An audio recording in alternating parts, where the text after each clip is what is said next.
बच्चों ये सम है और इसको मुझे सॉल्व करना है।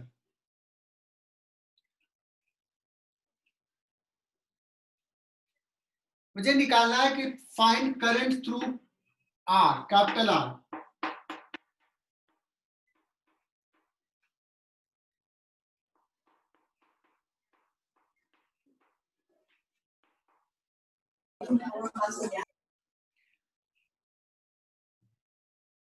ठीक है, और ये जो बता रहा हूं ये बहुत ही इंपॉर्टेंट है, एकदम से समझना है। तुमने पिछले क्लास में भी समझा है, वही चीज ले रहा हूं, वही चीज प्रैक्टिस करा रहा हूं कि तुम लोग कंफर्ट जोन में आ जाओ। सो सबसे पहला मेथड 1, मैं 3 मेथड से इसको सॉल्व करूंगा। मेथड 1 क्या यूज करना है, किरचॉफ्स लूप लॉ यूज करना है। किरचॉफ्स लूप लॉ से, या किरचॉफ्स सर्किटल लॉ, या इसी को बोलते हैं किरचॉफ्स वोल्टेज लॉ, कुछ भी बोल सकते हैं। इसमें क्या करना पड़ता है, करंट डिस्ट्रीब्यूशन। मैं चाहूंगा कि हर बच्चा ये तीनों मेथड से सॉल्व करे। तीसरा तो भी बताया नहीं, तीसरा बताने वाला हूं। पहला दो करंट डिस्ट्रीब्यूशन के लिए क्या कहा कि कोई भी सेल अगर वो सपोज करंट दिया है I1 ले लेता हूं,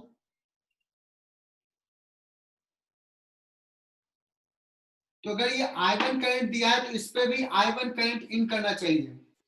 तो देखो यहां से ये I1, अब मैं मान सकता हूं कि इधर से I2 भी ले सकता हूं, या मैं कह दिया कि इधर चला गया I2,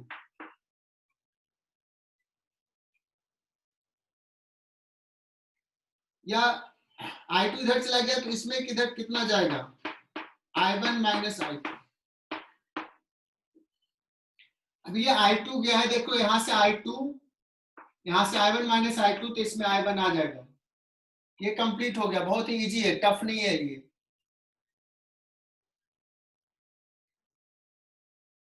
So now you can write loop law। तो तुम्हारे पास टाइम है, पहले सॉल्व करो। लेट्स यहां से स्टार्ट करते हैं और ऐसे घूम जाओ। सारे बच्चे साथ साथ लिखें। यहां से यहां गए +20, यहां से यहां आया करंट के डायरेक्शन में -I1 इंटू 2, यहां से यहां गए -2I2 इंटू 2, नहीं 1 हो, यहां से यहां गए, पोटेंशियल चेंज बढ़ रहा है, +12, यहां पहुंच गया, दैट इज इक्वल टू 0।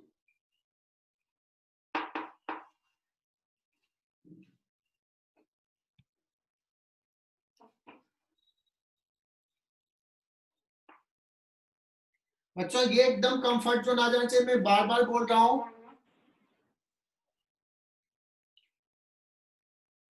अब दूसरा लूप तुम्हें कहीं से भी लिखना है, तुम लिख सकते हो। तो दूसरा लूप में कैसे स्टार्ट करूं, यहां से ऐसे चलूं या ऐसे चलूं,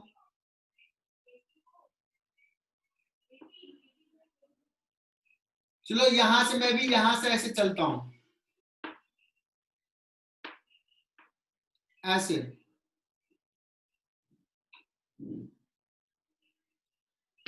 यहां से यहां गया,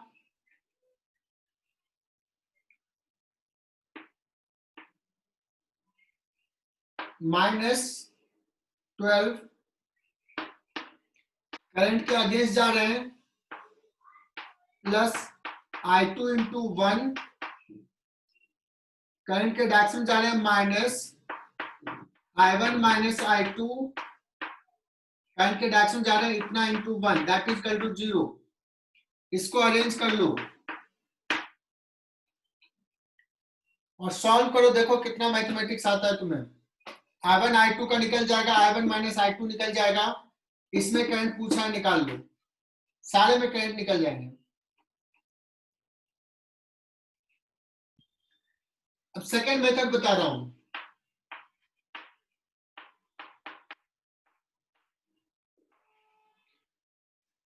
उसी को बोलते हैं नोडल एनालिसिस।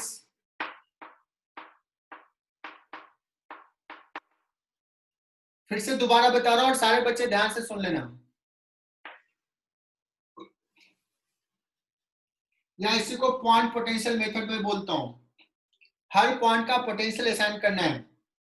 सो क्या काम करना है, assign potential of all nodes,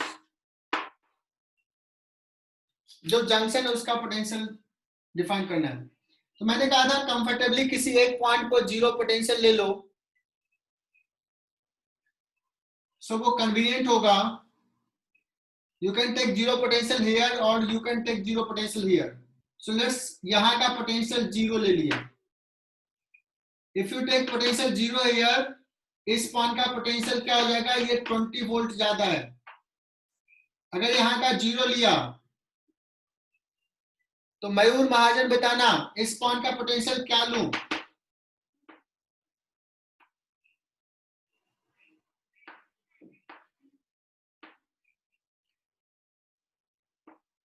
यहां का पोटेंशियल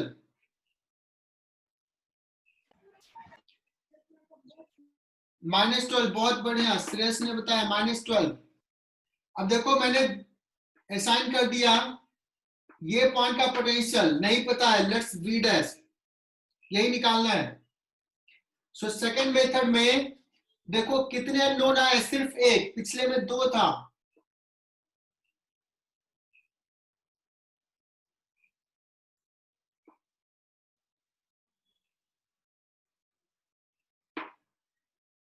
ये पॉइंट का पोटेंशियल पता है। अब क्या करना है, all current to the circuit, to the junction, all current to the junction equal to 0। So इधर कितना करंट है, इधर कितना करंट है, इधर कितना करंट है, लिख लो ऐसे। सो इधर करंट कैसे लिखते हैं, ये हाई पोटेंशियल है, low potential, 20 minus V dash by how much current, resistance 2, plus यहां पे -12 माइनस वी डैश,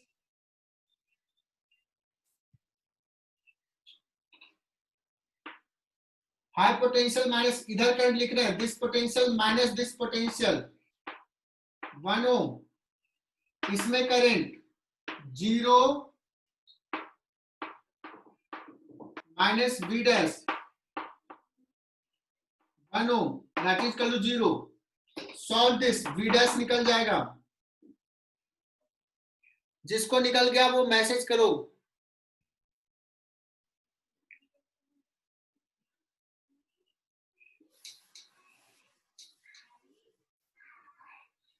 बच्चों इसमें जो पोटेंशियल असाइन किया सारे पॉइंट का, और जो अभी लिखा है इक्वेशंस, उससे वी डैश आ गया था -4/5। अब इसमें क्या लिखना है, देखो ये हाई पोटेंशियल है, low potential, this minus this by 2 ampere, 20 minus -4/5 divide by 2, 10.4 आ गया एम्पियर, इधर 10.4 का है। इसमें देखो ये हाई पोटेंशियल, ये लो पोटेंशियल, R2 में करंट कितना होगा, तो -4/5 -12 डिवाइडेड बाई 1 ओम,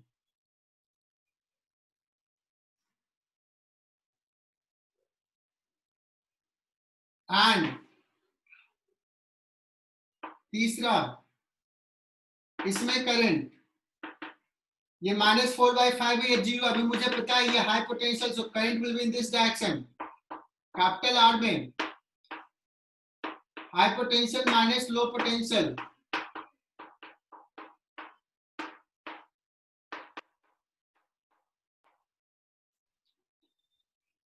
लेकिन तुम्हें लगा होगा कि ये दूसरा मेथड थोड़ा ज्यादा आसान है। इसका मतलब ये नहीं कि फर्स्ट मेथड नहीं जानना, फर्स्ट मेथड भी जानना है। Sometimes first method will be more easy, और ज्यादातर एप्लीकेशन आगे के चैप्टर में फर्स्ट मेथड का ही होगा, ज्यादातर एप्लीकेशन। अब बच्चों जो तुम लोग वेट करोगे सर थर्ड मेथड,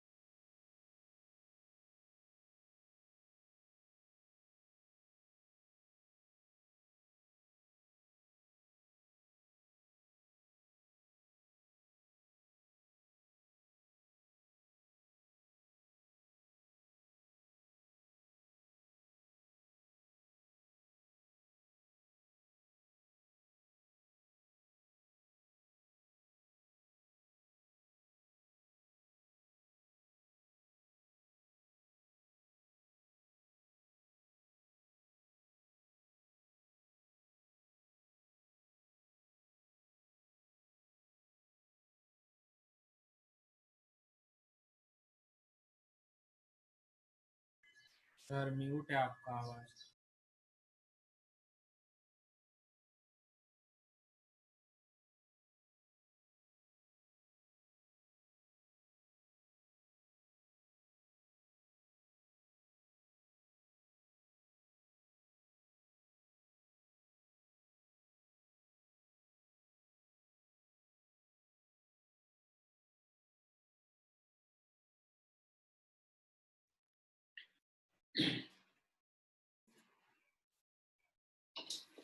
फिर से इस सवाल को लिख रहे हैं, इसी सवाल को दूसरा मेथड से करूंगा मैं।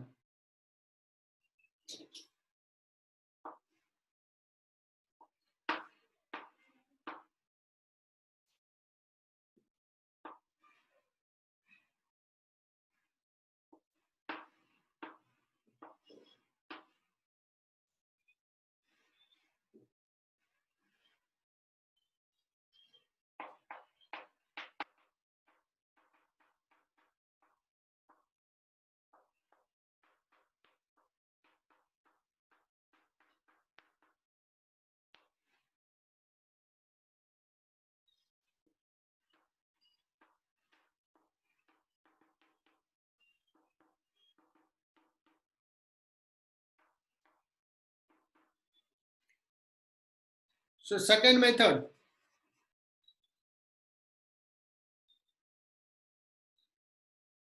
वो कॉल आ रहा था इसलिए मैंने उसमें डाला था। सो बच्चों third method, that is called principal of superposition. Principal of superposition मैंने पहले भी पढ़ा है।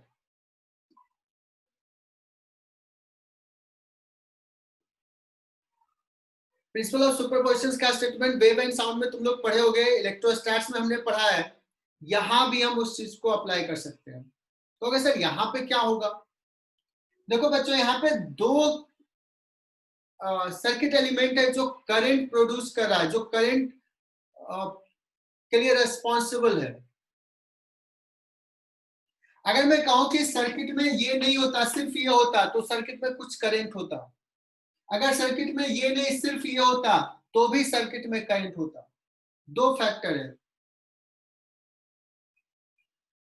अब प्रिंसिपल ऑफ सुपरपोजिशन तुम समझ सकते हो कि इसमें करंट अगर सिर्फ ये है तो कितना प्रोड्यूस कर रहा है, अगर ये नहीं सिर्फ ये है तो कितना प्रोड्यूस कर रहा है, और अगर दोनों है तो कितना होगा। तो उन दोनों का इंडिपेंडेंट जिसके कारण आ रहा था वो दोनों का समेशन हो जाएगा। We have to take sign also. अभी तो आवाज आ रहा होगा। यश पाटिल कहा सर आवाज नहीं आ रहा है, अभी आ रहा होगा आवाज I think. So principal of superposition समझ में आया क्या कर रहा हूं कि अगर सर्किट में बहुत सारे सेल लगा हुआ है, बहुत सारे ईएमएफ है, तो मैं क्या करूंगा, हम एक एक सेल का इफेक्ट को काउंट करेंगे। अगर मुझे कैपिटल आर में निकालना है करंट, तो we will consider only this cell first, फिर ओनली दिस, 3 होता है तो फिर तीसरा, और नेट करंट जो हो जाएगा इसमें उन सबका summation. But in taking summation we must consider direction of current. जैसे अगर इसके कारण इसमें करंट आ रहा है 10 एम्पियर, इसके कारण इसमें करंट आ रहा है इधर 8 एम्पियर, दोनों फैक्टर है तो इसमें करंट हो जाएगा 2 एम्पियर इधर। तो प्रिंसिपल ऑफ सुपरपोजिशन का स्टेटमेंट क्या हो जाएगा, 1 take 1 cell at a time, है ना, and short circuit all other cells. हालांकि यहाँ पे 2 ही है एग्जाम्पल के लिए। तो बच्चों आज ये नया चीज सीख रहे हो, बहुत सारे बच्चों के जिसको कि पहली बार ये चीज अभी दिख रहा है। तो क्या किया, एक सेल, जैसे सपोज मैं इसको ले रहा हूं और इसको क्या करना है, दूसरे सेल को शॉर्ट सर्किट कर देना है, मतलब सोचो कंडक्टिंग वायर से ज्वाइन कर दिया। इमेजिन करो कि ये नहीं है, लेकिन अगर वो सेल नॉन आइडियल है, मतलब उसका कुछ इंटरनल रेजिस्टेंस है, तो इसके इंटरनल रेजिस्टेंस को हमें लेना पड़ेगा, ईएमएफ को 0 कर देना। ठीक है, we have to consider internal resistance. सुनना, शॉर्ट सर्किट कर दिया, अब देखो क्या करना है, पहला स्टेप कर लिया, दूसरा find current through the desired resistance.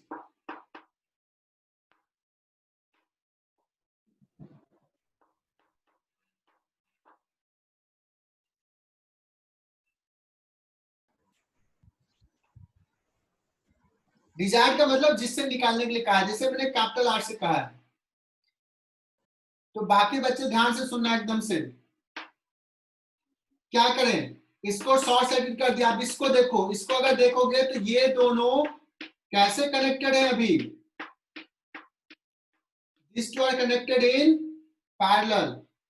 अगर ये पैरेलल है तो what is the equivalent resistance, 0.5, ये कितना है 2, तो इससे कितना करंट हो जाएगा 20 डिवाइडेड बाय 2.5, तो यहां करंट हो जाएगा फर्स्ट केस में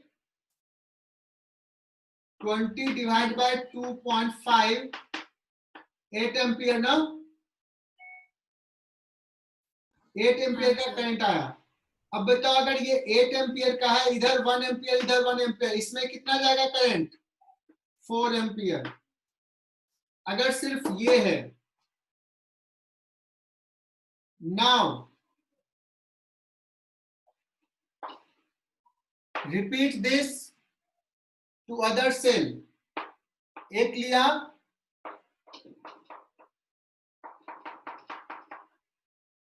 अब इसको शॉर्ट सर्किट करेंगे, इसको रहने देंगे। तो सेकेंड केस देखना बच्चों,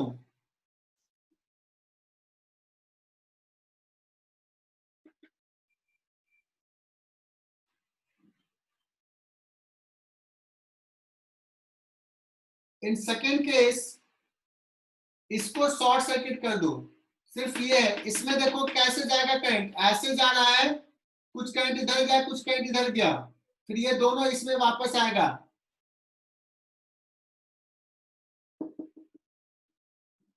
सो क्या ये समझ में आ रहा है कि अगर हमने इसको शॉर्ट सर्किट कर दिया तो इसके लिए ये 2 पॉइंट के बीच में इक्विवेलेंट रेजिस्टेंस निकालना है। तो this two are in parallel, उसके साथ ये सीरीज में है। If E1 is short circuited,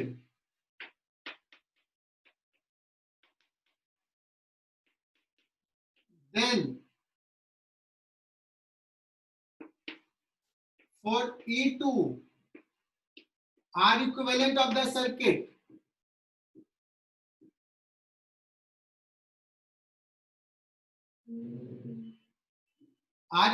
circuit is 2 और ये 1,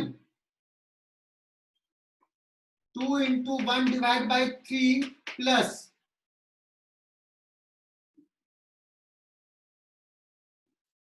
+1 कितना हो जाएगा ये 5/3। सो करंट by E2 ये था 12 divided by R equivalent 5 into 3, sorry 5/3,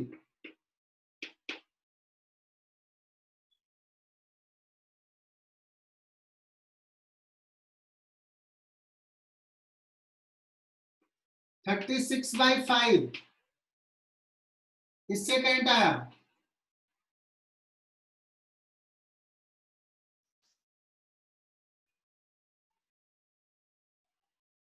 लेकिन मुझे तो करंट इसमें चाहिए।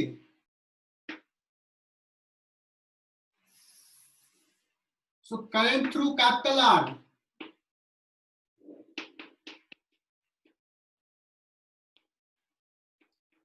मैंने बताया था, देखो ये पैरेलल में डिविजन होगा, कैसे डिवाइड होगा, रेजिस्टेंस के inversely proportional. So 2 divide by 2 plus 1 3 into 12 into 3/5 ये गया कितना आ गया 24/5 4.8 एम्पियर। किधर डायरेक्शन, इधर 4.8 एम्पियर। सो ये सेल इसमें 4.8 का इधर सेंड कर रहा है, जबकि ये सेल इसमें 4 एम्पियर का इधर सेंड कर रहा है। अगर इंडिपेंडेंटली अप्लाई किया तो, दोनों अगर एक साथ अप्लाई कर दिया तो 0.8 का इधर आएगा। यही रिजल्ट हमारा पहले का था। सो क्या ये कॉन्सेप्ट क्लियर हुआ?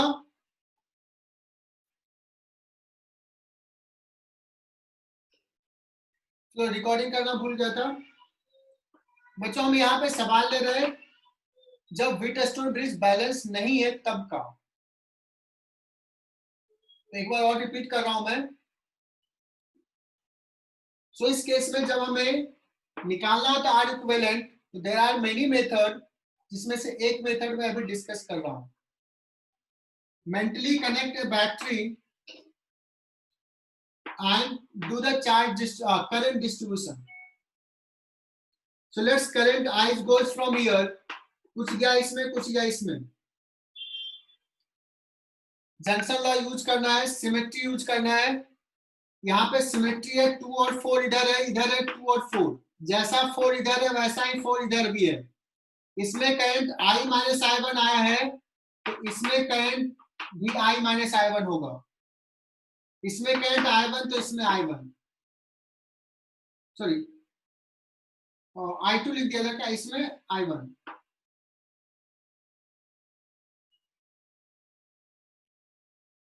यहाँ पे देखो ये I1 है,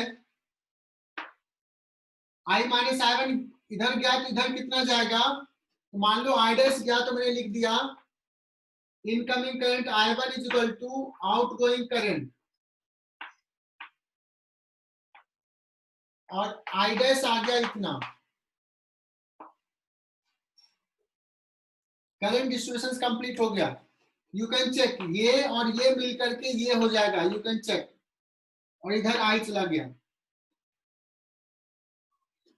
बट करंट निकालना नहीं, इनफैक्ट मुझे तो R इक्विवेलेंट निकालना है। सो वैसे सवाल में सबसे पहला मैंने क्या कहा, करंट डिस्ट्रीब्यूशन। दूसरा,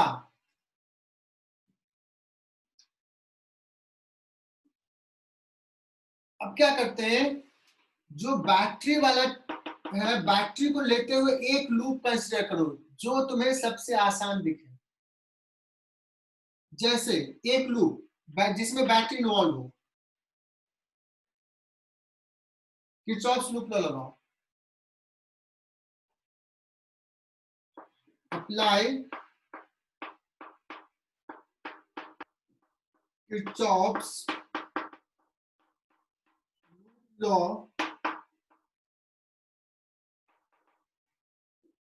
in a circuit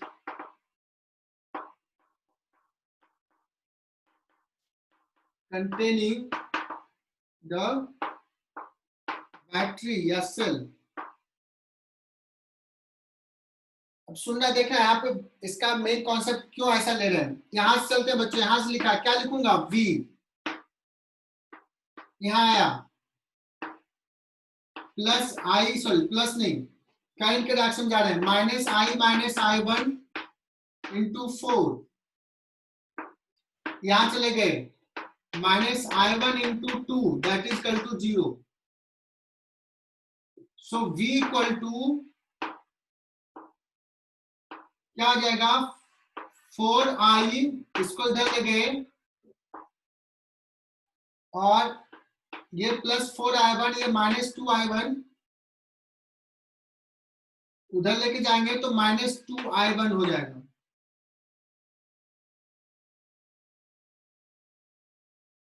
okay sir, इससे आर इक्विवेलेंट से क्या लेना देना है, आपने क्या कर रहे हो। मैं कह रहा हूं कि अगर v इक्वल टू, ये v अप्लाई किया, i इंटू समथिंग हो जाता, i इंटू समथिंग होता है इधर, v equal to i into something होता, तो यहां जो होता वही आर इक्विवेलेंट होता। लेकिन दिक्कत क्या रही है, यहाँ i के साथ साथ i1 भी है, मुझे i1 नहीं चाहिए, v लगाया, i करंट जा रहा है, इसका R इक्विवेलेंट है, तो V equal to I R equivalent होगा।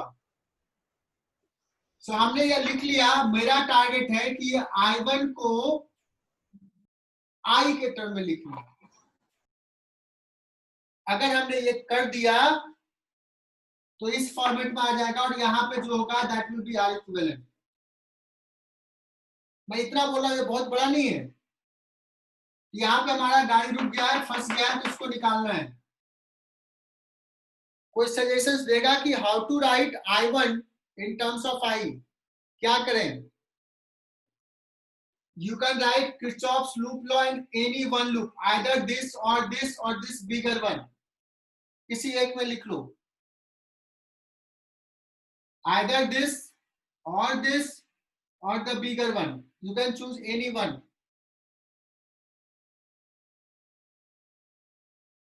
दूसरा लिख लिया, तीसरा find relation between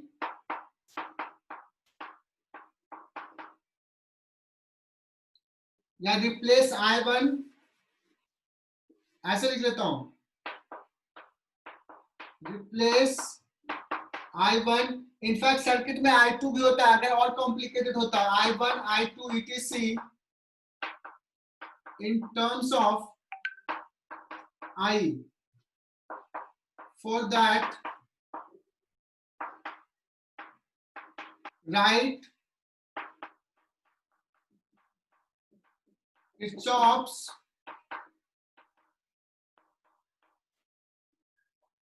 loop law।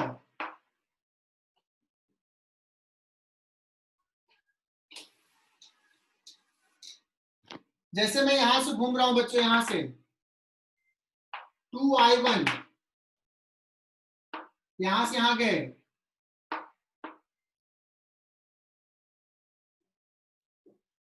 Sorry 2i1 -2i1 minus 2i1 minus I into 1 plus 4i minus I1 that is equal to 0। -2i1 -2i1 4i1 -4i1 -8i1 -i +i plus 5i, that is equal to 0. I1 is equal to 5/8i.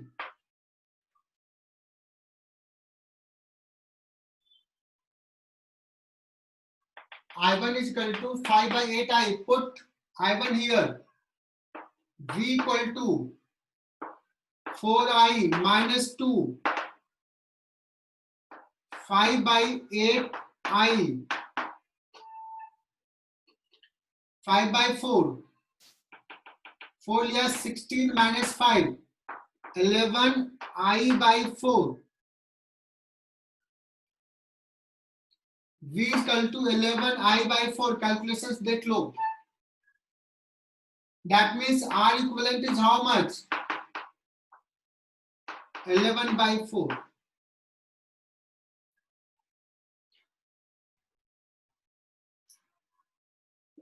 V is equal to 11i/4 आया. I into R equivalent. R equivalent 11/4 आ गया. So ये हमने solve कर लिया बच्चों.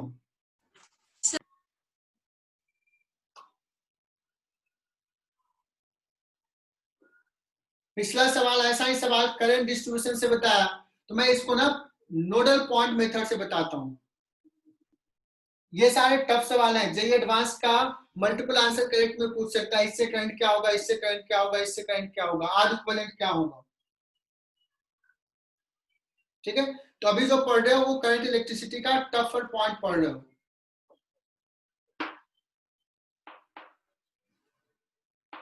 So find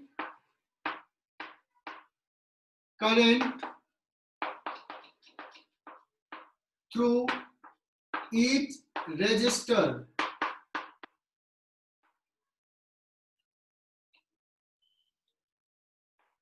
So जो मैं method use कर रहा हूं नोडल पॉइंट मेथड.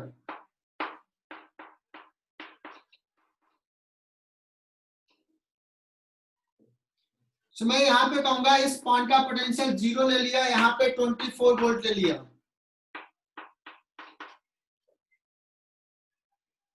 अगर यहां 24 ले लिया बच्चों, तो अब ये पॉइंट की बात करते हैं. नहीं पता तो मान लिया V1. यहां का पता है, यहां का नहीं पता, सिमेट्री भी नहीं है कुछ, तो इस पॉइंट का V2. देखो इसमें अगर हम नोडल पॉइंट से जा रहे हैं तो 2 वेरिएबल आ रहा है, V1 V2. करंट डिस्ट्रीब्यूशन से चलते तो 3 वेरिएबल आता.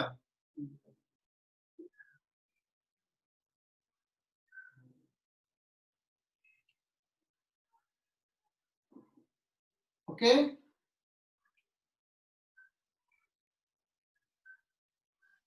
सब क्या करना है. देखो यहाँ पे 2 वेरिएबल आया तो 2 नोड पॉइंट पे किरचॉफ जंक्शन लॉ लगाना है.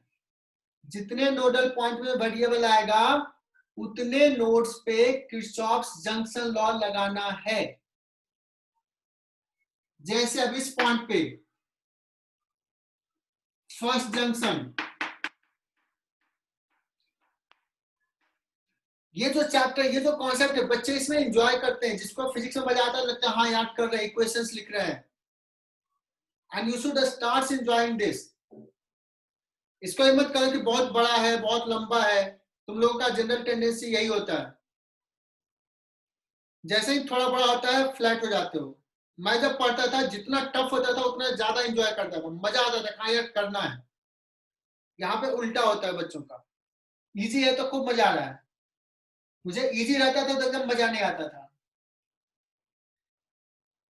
सो इस पॉइंट पे लगाते हैं all current to the junction is equal to 0. सबको इनकमिंग ही मान लेते हैं या सबको आउटगोइंग मान लो, एज यू विश, जस्ट मान लेते हैं. तो ऐसे माना है तो ये हाई ये लो मानेंगे.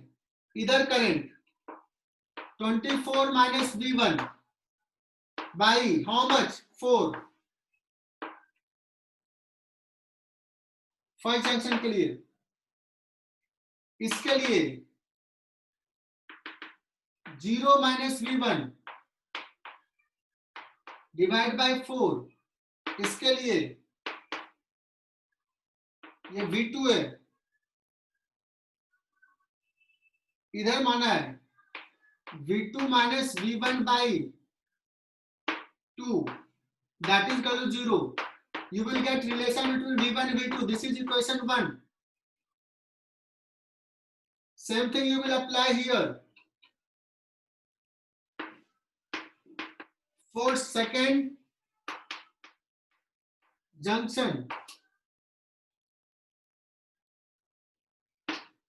इसमें भी मान लेते हैं सारा कमिंग इनकमिंग करंट इधर है, क्या लिखेंगे? मैं इतना लिख रहा हूं, तुम भी साथ साथ समझो इसको। इधर 24 माइनस V2, और मैं 100% श्योर हूं कि 90% बच्चे, इस 90 तो नहीं, थोड़ा ज्यादा हो गया, 70% बच्चे अभी भी जो मैं लिख रहा हूं बाद में खुद से लिखने के लिए कहता हूं तो गलत करेंगे। मैं कह रहा हूं करंट इधर लिख रहा हूं, ये हाई ये लो, दिस माइनस दिस बाई 3, ये अभी भी 70% बच्चों को समझ में नहीं आ रहा होगा, मैं गारंटी कर रहा हूं, जिसमें मनस्वी भी एक होगी। नहीं सर, मुझे आ रहा है समझ में। क्या बात है, बहुत बढ़िया। मैं चाहता हूं कि मैं एकदम से 100% गलत हो जाऊं। इसमें क्या लिखा हूं मैंने इधर इस जंक्शन के लिए, तो यहां है V1 माइनस V2 बाई 2, यहां पे करंट इधर लिख रहा हूं 0 minus V2 by 6, that is equal to 0. This is equation 2. इस दो इक्वेशंस को सॉल्व कर लिया, V1 V2 निकल जाएगा। जब V1 V2 निकल गया तो किसी भी रजिस्टर में current you will find it very easily.